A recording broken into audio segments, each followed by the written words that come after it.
शुरू से NEET aspirant को यही सिखाया जाता है, कुछ और करो ना करो बट एनसीईआरटी तो जरूर लाइन बाय लाइन रट लो। चाहे बायोलॉजी की एनसीईआरटी हो, चाहे केमिस्ट्री में अगर हम बात करें तो इनऑर्गेनिक केमिस्ट्री हो, ये जरूर बोला जाता है कि जितने क्वेश्चंस नीट में आते हैं वो एनसीईआरटी बेस्ड ही आते हैं। तो फिर ये क्या है? इस साल दो क्वेश्चंस, एक तो हम फिजिक्स की अगर बात करें, रेडियो एक्टिविटी वाला क्वेश्चन जिसमें बहुत ज्यादा कंट्रोवर्सी उठाई जा रही है कि वो सिलेबस से बाहर है, और साथ ही साथ एक बॉटनी का क्वेश्चन जिसमें अगेन ये कंट्रोवर्सी उठाई जा रही है that is not part of your NCERT, but उसमें मार्क्स नहीं मिले बच्चों को, है ना, यानी कि ग्रेस मार्क्स नहीं दिए गए। तो इसके ऊपर एक नागपुर से स्टूडेंट ने फाइल किया था पिटीशन, जिसके ऊपर बॉम्बे हाई कोर्ट का हियरिंग था बेटा, है ना। 9 तारीख को उन्होंने एक जजमेंट दिया इस पे, जिसमें खुद ही उलझ के रह गया सारा का सारा मामला। यानी कि यहां पे अगर हम बात करें, जब हाईकोर्ट में ये केस गया तो उन दो क्वेश्चंस के लिए स्पेशली बेटा एक पैनल, है ना, जो है अलॉट किया गया, जो उस क्वेश्चन को चेक करे कि सिलेबस का पार्ट था या नहीं था। तो फिजिक्स का जो रेडियो एक्टिविटी का क्वेश्चन था वो कहीं ना कहीं लिंक कर दिया गया that it is part of syllabus, but botany के क्वेश्चन के ऊपर अभी भी सवाल उठाए जा रहे हैं कि अगर बच्चा एनसीईआरटी फॉलो करता है तो वो एनसीईआरटी का पार्ट नहीं था। सो यहीं पर बेटा एक बहुत बड़ा सवाल उठ जाता है जो कि हाईकोर्ट ने पूछा है एनटीए से, और बोला है कि एफिडेविट के फॉर्म में सबमिट कीजिए कि कौन सी बेसिकली टेक्स्ट बुक जो है वो मैंडेटरी रहती है फॉर द नीट एग्जामिनेशन। यानी कि the high court on Friday instructed the NTA to submit an affidavit by Monday. इस मंडे तक उन्होंने बोला कि एफिडेविट सबमिट कीजिए elucidating that whether it had mandated any particular textbook for NEET, because कोई एक पर्टिकुलर टेक्स्ट बुक तो होनी चाहिए ना यार फॉलो करने के लिए किसी एग्जामिनेशन के लिए। जब आप स्कूल एग्जाम भी देते हो तब भी आपको कुछ बुक्स दी जाती हैं कि आपको इन बुक्स को फॉलो करना है। बिकॉज कोर्ट में ये सवाल के ऊपर जवाब दिया जा रहा था कि एज सच कोई बुक नहीं बोली गई है एनटी के द्वारा, बट सिलेबस को फॉलो करने के लिए बोला गया है।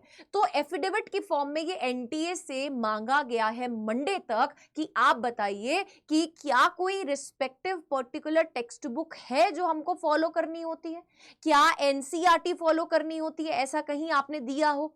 तो ये बेटा अब होप कर रहे हैं, काफी सारे बच्चों का होप दोबारा से इससे, है ना, जाग गया है कि नीट 2024 का जो मुद्दा सो गया था, छुप गया था, दबा दिया गया था, उसको दोबारा से उठाया जाएगा। और क्या मैम दोबारा से रिजल्ट रीपब्लिश होगा? I mean, इस केस के बाद my mail got flooded up with the है ना स्टूडेंट्स क्वेरीज दैट मैम क्या रिजल्ट रीपब्लिश होगा?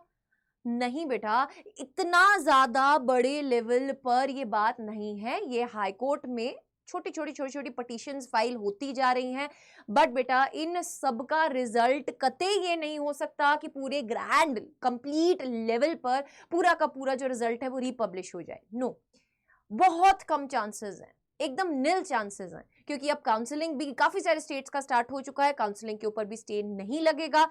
Right now you have to look only and only in 2 directions.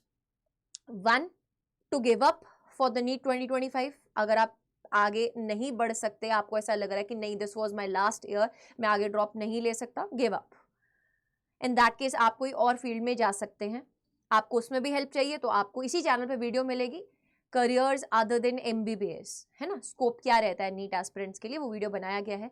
But अगर आपको ऐसा लगता है कि इस साल एडमिशन नहीं मिल रहा हाई कट ऑफ के कारण, बट नेक्स्ट ईयर में मेहनत करूंगा तो मुझे एडमिशन मिल जाएगा, तो कहीं ना कहीं वहां पर बेटा आपके लिए बहुत इंपॉर्टेंट है कि आप अपनी जर्नी को अब स्टार्ट कर दें, because less than 9 months left है बेटा, एंड ओनली नीट 2025 टारगेटिंग ही पढ़े। ये कंप्लीट एनसीईआरटी बेस्ड जो सिलेबस दिया जाता है, एनटीए जो बोलता है, उसी के चलते बेटा हमारा एक एनबीटीएस प्रोडक्ट लॉन्च हुआ है, जिससे लास्ट ईयर बहुत सारे बच्चों ने काफी ज्यादा अच्छा स्कोर किया है। एक एनसीईआरटी बेस्ड टेस्ट सीरीज है जिसके line by line of NCERT से बेटा क्वेश्चंस उठाए गए हैं।